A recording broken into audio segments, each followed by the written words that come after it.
گوشی آیفون چند میلیونی گرون قیمت تو خدای نکرده دزدیدن یا مفقود شده. 0 تا 100 اقداماتی که باید انجام بدی و کسی هم راجعش حرف نزده رو تو این ویدیو کامل ببین. طولانیه ولی به دردت.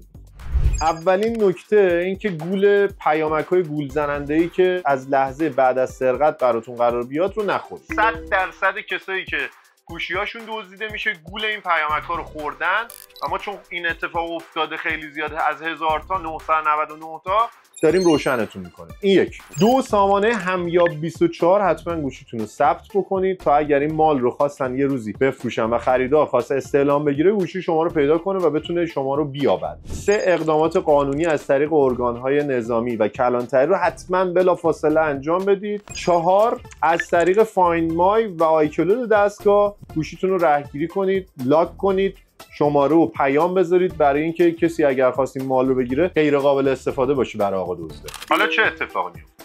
به محض اینکه گوشیتون دزدیده میشه، آقا دزده سیم کارت شما رو از گوشیتون همون 10 دقیقه اول در میاره، میندازه توی یه دونه گوشی دوم، از گوشی دوم زنگ میزنه به گوشی سوم و میفهمه از چه کسی از چه شماره تلفنی گوشی رو دزدیده و شماره موبایل شما رو به دست میاره. شما چی کار میکنید؟ نیم ساعت بعد میرید سیم کارتتون رو میسوزونید، سیم کارت جدید میگیریم، ولی شماره‌تون که تغییر نکرده، آقا دزده شماره شما رو داره. 24 ساعت بعد تا 48 ساعت بعد برای شما یه پیام خارجی میاد، به ظاهر از سایت اپل. هم گولشو میخورن و یوزرنیم پس آیکلود رو میدن و آقا دزده گوشی رو کلا پاک میکنه و مالک گوشی میشه خیلی راحت مثل آب خوردن. ولی دارم بهتون میگم که اگر اون پیامک اومد مطمئن باشید از طرف اپل نیست، چون اپل برای کسی پیامک نمیفرسته، فقط ایمیل میفرسته و اگر آیکلود نرفته باشید و اقدام نکرده باشید اصلا اپل هنوز نمیدونه که گوشی شما دزدیده شده.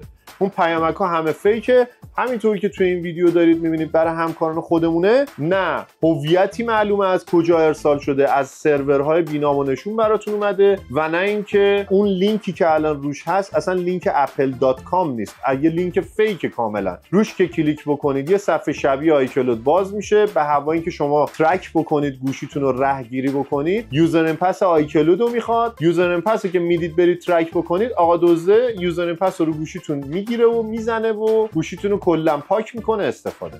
این پیامک ها رو گولش رو نخورید.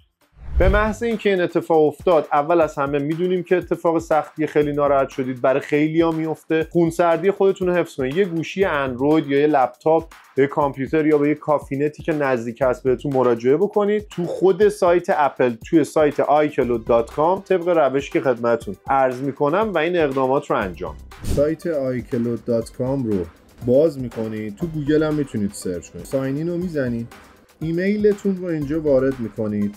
برای مثال من ایمیل خودم رو دارم وارد میکنم. مرحله بعد پسوردتون رو اینجا وارد میکنید و لاگین رو میزنید. دونت آپگرید رو میزنید. اینجا اپل آیدیتون فضاش باز میشه. توی گجت ها، توی اپلیکیشن ها رو باز میکنید، گزینه فایند مای رو انتخاب میکنید. نوتیفای when found که وقتی شما بزنید، زمانی که گوشیتون روی حالت لاست مود قرار میگیره، میتونید اینجا متن نوشته‌ای بذارید که الان یاد میدم بهتون چه جوریه. این پیام بچه‌ها حتما بذارید و اکتیو که بزنم این گوشی فعال میشود. الان احتمالا روی این ببینید بچه‌ها، همون درجا که اینو من گذاشتم این پیام روی گوشی ظاهر شد. دیدید؟ این پیام که بیاد دیگه به هیچ عنوان اون طرف نخواهد توانست که از این گوشی استفاده بکنه مگر اپل آیدی شما رو داشته باشه، مگر اینکه شما گول بخورید یوزرنیم پس اپل آیدیتون رو بدید. اینجا حالا من میرم برای اینکه گوشیتون رو انشالله پیدا کی کردین، میرین تو. حالا اینجا تایمش هم میزنه 9 دقیقه است گذاشته. حالا من گوشیمو به شارژم زدم، شارژش هم بیشتر شده، داره نشون میده آنلاین هم هست، ولی خب قطعاً اگه دوزی بزنه آفلاین میشه. میریم اینجا استاپ لاست مودو که بزنیم، کانتینیو رو عمدن گفتم کانتینیو. این پیامم درجا از روی این پاک شد. دیدین دوستان؟ این پیامی که بود درجا پاک شد.